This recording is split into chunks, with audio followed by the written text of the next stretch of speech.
Bismillahirrahmanirrahim. Assalamualaikum warahmatullahi wabarakatuh. Kami akan membentangkan tajuk isu-isu poligami di Malaysia.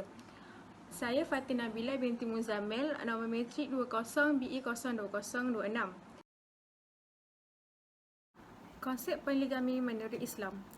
Poligami juga boleh ditakrifkan sebagai perkahwinan yang melebihi daripada seorang isteri. Dari segi takrif, perkataan yang paling sesuai ialah poligami. Istilah yang menjadi kebiasaan dalam masyarakat ialah poligami, yang bermaksud seorang lelaki boleh mempunyai lebih daripada seorang isteri. Istilah fiqh bermaksud ta'adub al-zawj. Nama Nazura binti Muhammad Nasir, nombor metrik 20BE02066. Okey, saya akan terangkan mengenai hukum poligami. Okey, hukum poligami ni boleh dibahagikan kepada 3, iaitu yang pertama sunat, yang kedua makruh, yang ketiga haram. Okey, yang pertama iaitu sunat. Sunat ni jika isteri pertama tu mandul, sedangkan suami dia berkemampuan untuk berlaku adil jika dia berpoligami. Jadi hukumnya sunat. Okey, yang ni pertama. Okey, yang kedua iaitu makruh. Makruh ni jika suami tu dikahwin bukan untuk keperluan tapi hanya untuk kepuasan, untuk keseronokan. Maksudnya dia kahwin ni untuk memuaskan hawa nafsu dia je semata. Okey, yang ketiga masuk kepada haram. Okey, haram ni jika dia tak yakin dan tak mampu untuk berlaku adil jika dia kahwin lebih daripada satu. Jadi hukum dia jatuh untuk haram. Tapi hukum poligami ni secara umumnya ialah sunnah lah. Okey, seterusnya dalil keharusan berpoligami sebagaimana firman Allah dalam surah An-Nisa ayat 3 yang bermaksud, dan jika kamu takut tidak akan berlaku adil terhadap hak-hak perempuan yatim bila mana kamu mengahwininya, maka kahwinilah wanita-wanita lain yang kamu senangi, 2, 3 atau 4. Tetapi jika kamu bimbang tidak akan mampu berlaku adil, maka nikahilah seorang saja atau hamba sahaya perempuan yang kamu miliki. Yang demikian itu lebih dekat agar kamu tidak berbuat zalim. Okey, berdasarkan kepada ayat tersebut, Imam Al-Qurtubi ada menjelaskan dalam tafsirnya bahawa poligami ini berlaku secara umum, tak terbatas kepada orang yang risau dan khawatir kepada anak perempuan yatim. Jika dia mampu untuk berpoligami, maka dia tak mengapa untuk dia melakukan poligami. Okay, nama saya Intan Syakira binti Mislani, nombor metrik 20BE02062. Okay, saya ingin bentangkan tentang syarat berpoligami. Yang pertama, pembatasan jumlah isteri. Okay, Allah ada mengatakan dalam firman-Nya yang bermaksud, maka berkahwinlah dengan sesiapa yang kamu berkenan dari perempuan-perempuan, iaitu yang lain, sama ada 2, 3 atau 4. Okay, ini ada dalam surah An-Nisa ayat 3.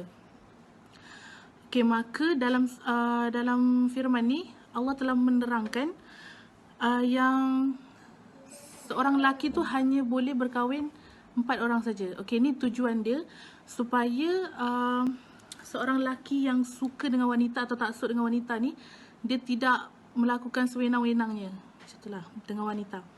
Okey, yang kedua, mampu berlaku adil. Okey, mampu berlaku adil ni adalah wajib untuk seorang suami kalau dia nak, sama ada nak kahwin seorang ataupun lebih. Sebab kalau dia tak mampu nak berlaku adil untuk kahwin dengan 4 orang, maka dia digalakkan untuk berkahwin hanya untuk 3 orang saja, 3 orang isteri. Okey, kalau dia 3 orang pun dia tak mampu, maka berkahwinlah dengan 2 orang isteri saja. Okey, kalau 2 orang isteri pun dia tak mampu, maka tidak perlu berpoligami. Cukup hanya seorang isteri sahaja. Okey, yang kedua, haram menghimpunkan wanita bersaudara sebagai isteri. Okey, maksudnya haram seorang suami tu berkahwin dengan mak atau anaknya, ataupun anak saudara dengan mak saudaranya. Okey, hal ini sebab kita nak menjaga silaturahim antara keluarga tu. Maksudnya tak nak ada perbelahan atau pergaduhan antara keluarga tu disebabkan poligami. Okey, yang keempat, tidak merosakkan kehidupan. Okey, maksud dia seorang suami tu kalau dia nak berkahwin lain, kehidupan dia yang lama tu jangan sampai rosak. Maksudnya macam huru-hara, maksudnya bergaduh, ada bila dia kahwin lain tu dia bergaduh dengan isteri dia tak reda. Okey, jadi kalau dia nak berpoligami tu, pastikan kehidupan dia tu berjalan dengan eloklah, sempurna macam tu. Okey, yang kelima, yang terakhir, mampu memberikan nafkah. Okay, seorang lelaki ni dia kena, kalau dia nak berkahwin berpoligami, dia kena pastikan yang dia mampu untuk memberi nafkah kepada semua isteri-isteri dia. Contoh nafkah dari segi pakaian, makanan, minuman, tempat tinggal, kesihatan, semua tu dia kena pastikan kebajikan isteri-isteri, anak-anak dia dijaga. Okay, macam tu. Terima kasih. Okay, bismillahirrahmanirrahim. Saya Nur Izzatul Farhana binti Hairuddin, nombor matrik 20BE020227. Saya akan membentangkan hikmah poligami menurut Islam. Yang pertama, menyelesaikan masalah mereka yang tidak mempunyai zuriat. Sebagai contohnya, si isteri mengalami kecacatan seumur hidup seperti mandul, maka si suami boleh berkahwin lain untuk menjaga kemaslahatan kebahagiaan rumah tangga. Yang kedua, meramaikan penduduk Islam. Sebagai contohnya, si lelaki beragama Islam dan si perempuan bukan beragama Islam. Jadi, orang yang bukan beragama Islam itu wajib menganuti agama Islam. Yang ketiga, menjaga kebajikan golongan wanita yang belum bersuami. Sebagai contohnya, perempuan yang tak ada pendapatan yang tetap dan hidup terumbang-ambing, maka dengan adanya suami, dengan adanya lelaki, boleh menjaga kebajikan wanita tersebut. Yang keempat, mengelakkan suami daripada memilih jalan yang menuju ke lembah kehinaan. Sebagai contohnya, suami menyimpan perasaan terhadap perempuan sekerjanya, maka si suami perlu mengambil langkah yang sewajarnya untuk mengelakkan daripada sebarang kemaksiatan berlaku. Yang terakhir adalah memperbanyakkan keturunan. Hal ini boleh menambah umat Nabi Muhammad SAW di muka bumi ini. Nama diberi Nora Nabila Aqilah binti Mat Aziz, nombor matrik 20BE 02061. Okay, so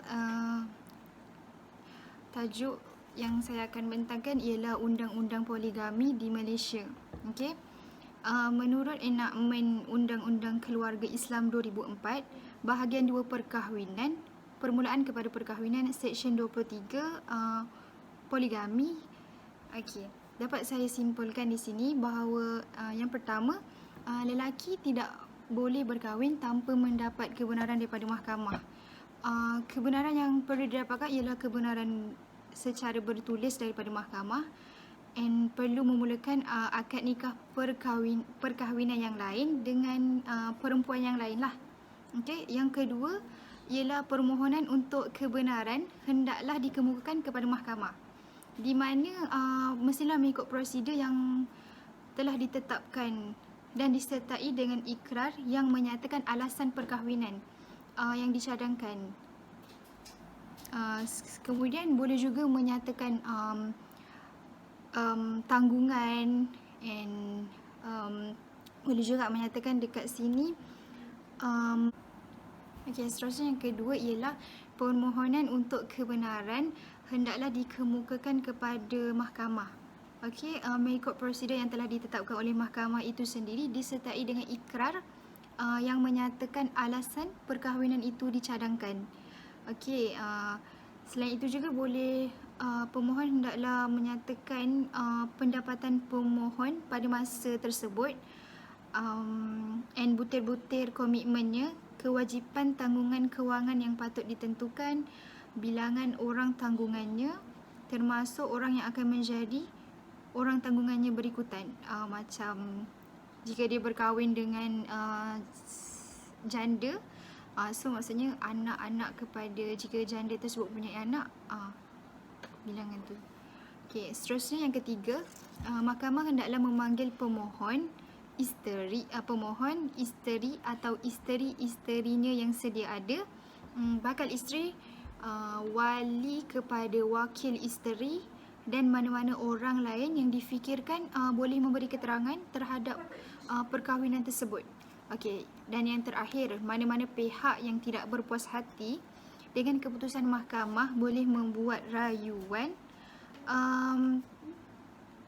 terhadap keputusan terhadap perkahwinan tersebut di bawah enakmen Tata Cara Mal 2004.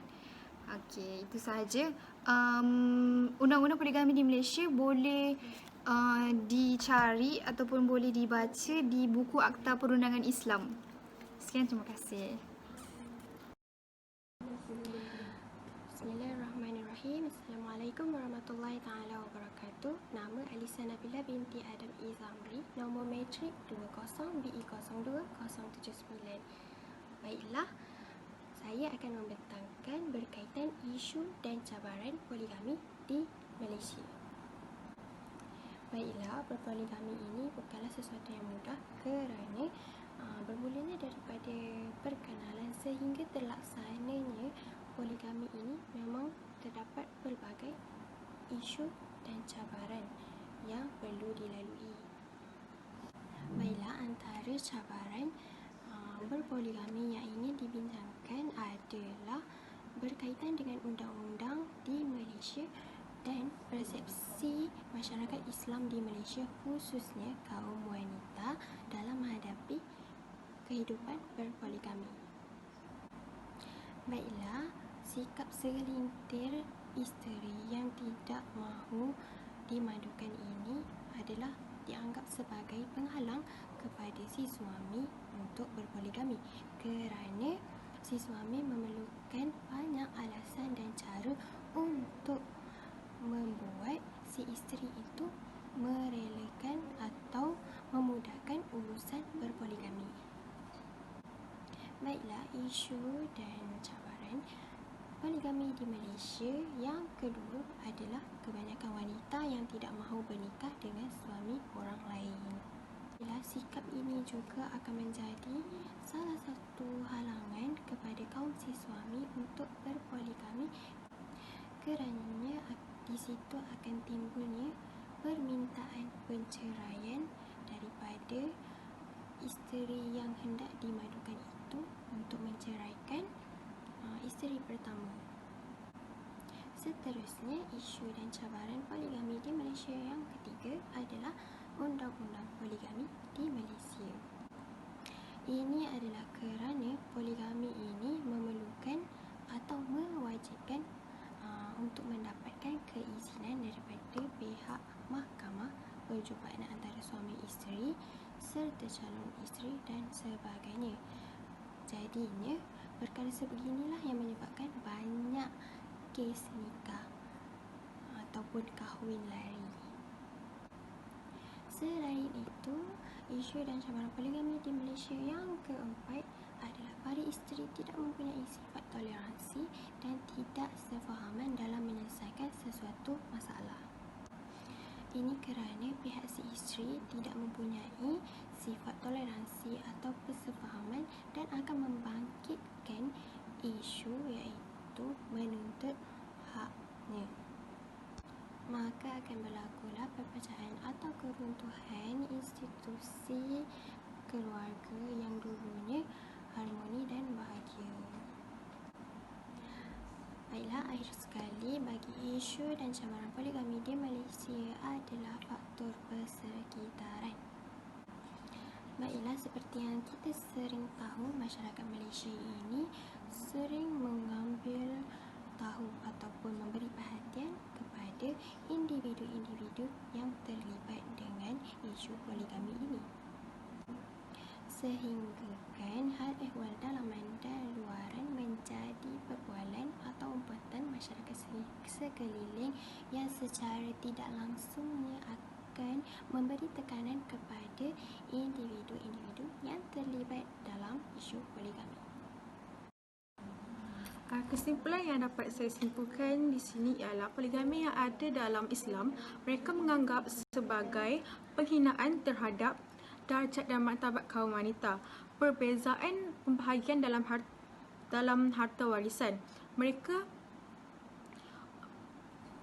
anggap sebagai perampasan terhadap hak kaum wanita. Selain itu, hak menjatuhkan talak atau cerai sama ada di tangan lelaki atau suami mereka anggap sebagai penindasan terhadap kaum wanita.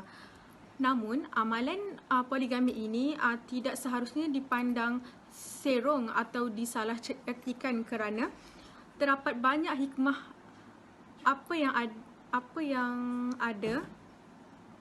terdapat banyak hikmah yang telah Allah syariatkan dalam Islam. Poligami ini hanyalah dibenarkan apabila pihak lelaki atau pihak suami mampu dan akan berlaku adil dan hanya boleh memperolehi bilangan 4 orang isteri.